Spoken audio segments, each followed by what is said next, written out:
Ads वो बीमारी है जिसका हर दरवाजा मौत की चौखट पर खुलता है और हम जिन्स परस्ती उन अवामिल में से एक है जिनकी वजह से एड्स हुआ करती है।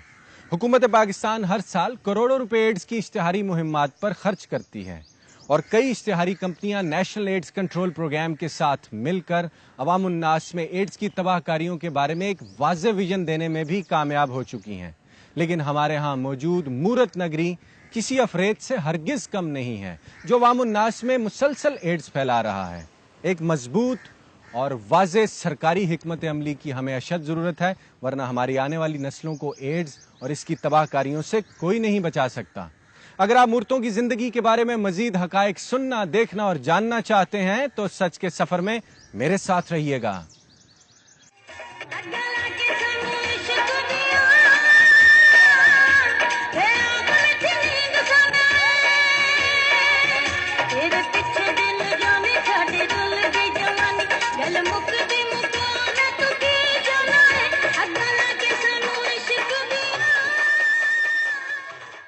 फंक्शन की बुकिंग से लेकर मूर्तों की तैयारी तक तमाम इंतजामात करना गुरु के फराइज में शामिल है।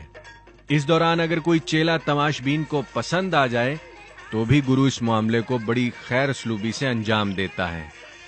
गुरु हमारे लिए सेम हमारी नायिका की तरह होता है, जैसे तवाइफों की नायिका नहीं होती, इस तरीके से हमारे गुरु होते हैं।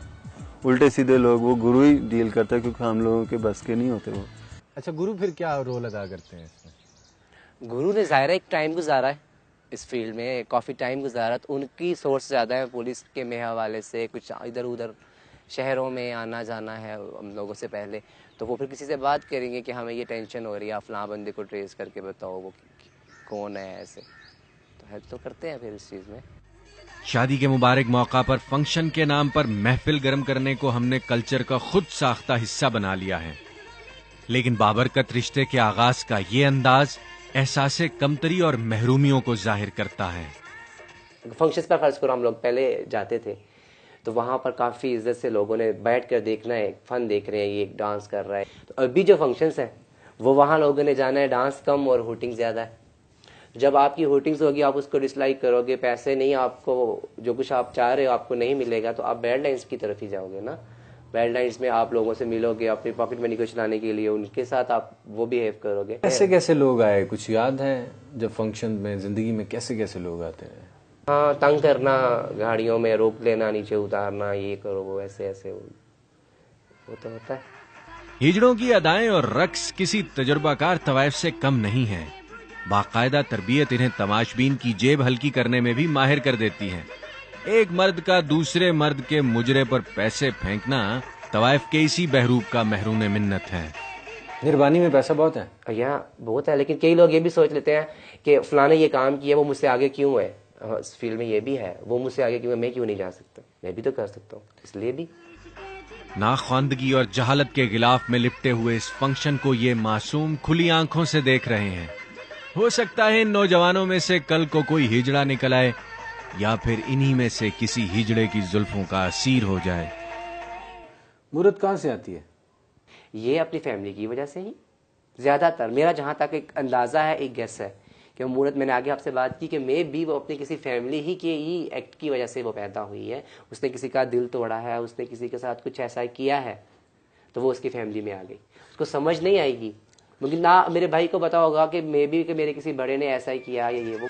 जनाना लिबास में मर्दों का मुजरा देखने के शौकीन हजरात दौराने रक्स मूर्तों को पंजाबी फिल्म के हीरो की तरह बाहों में झूला देना जरूर चाहते हैं, लेकिन हिजड़ा अगर कदावर और भारी हो तो मंजर ये भी हो सकता है।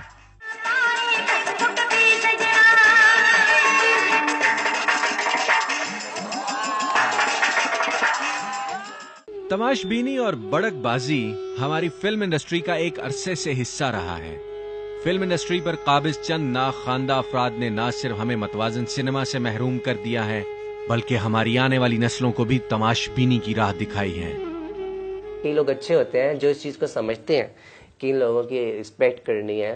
जस्ट कुछ ऐसे होते हैं जो हम लोगों को इस तरह डील करते हैं, वो हम लोगों को अगर इतनी सी इज्जत देते हैं तो हम उनको इतनी देते हैं, ठीक है। तो कुछ लोग ऐसे होते हैं जो जिनको बात करने का भी नहीं पता होता कि इनके साथ बात कैसे करनी है, तो मस्खर उड़ाना है, ये करना है, वो करना है। मुख्तलिफ कैटेगरीज के लोग हैं जो तो समझते हैं इन चीज़ों को, तो वो तो बिल्कुल अच्छे तरीके से बिहेव करते हैं। कहने को हम मुसलमान कौम हैं, शनाख्ती कार्ड के मजहब वाले खाने में इस्लाम ना लिखा जाए तो हम बंदूक निकाल लेते हैं, लेकिन शादियों पर हमारे क्या लक्षण होते हैं जरा मुलाहिजा तो कीजिएगा।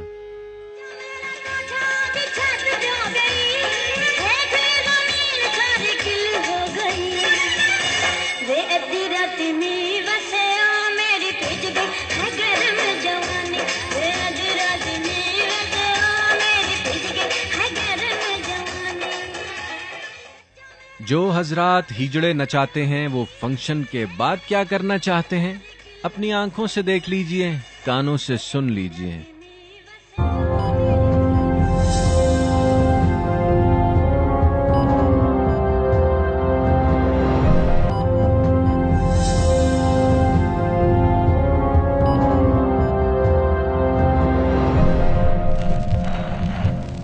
जो दिल करता वो करती हूँ, जैसे दिल करता है शराब पीनी है, स्मोकिंग करनी है, मसलन के वो करना है, ये वो सब कुछ अपने दिल की जो दिल कहता है वो करती हूँ। ठीक है, आप अच्छे में बुरे। अक्सर मूर्तें धमाल बड़ा मस्त डालती हैं। उर्स और मेलों पर अकीदतमंदों को रूहानी सुकून पहुंचाने की गर्ज से ये धंधा भी हमारे यहाँ जोरों पर है।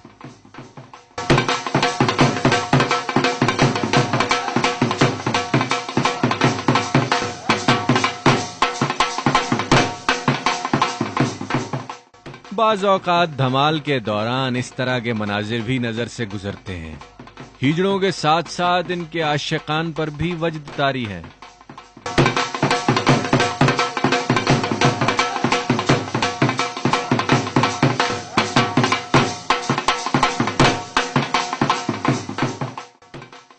हिजड़ा नाचे तो जेब से नोट निकल के खुद ब खुद उस पर निछावर होने को तैयार हो जाते हैं।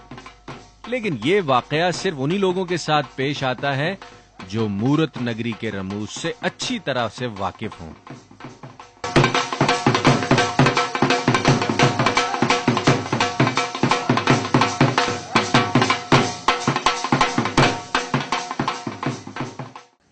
शादी ब्याह के फंक्शन में हिजड़े नचा लेना और मर्दाना मुजरे की महफिल सजा लेना खानदान और बिरादरी में नाक ऊंचा रखने का बायस जरूर होता होगा, लेकिन तमाशबीनी का यह दर्स निचले दर्जे की जहनियत का सबूत भी है। सरकार अगर लठ उठाकर हमें शादी ब्याह पर खाए जाने वाले खानों का मेन्यू और फहाशी की रोकथाम का लिटरेचर बांटती रहेगी तो हम कयामत तक थर्ड वर्ल्ड कंट्री ही रहेंगे। अगर आप हिजड़ों के बारे में मजीद हकायक सुनना चाहते हैं, सच्चाइयां देखना चाहते हैं, तो सच के सफर में मेरे साथ रहिएगा।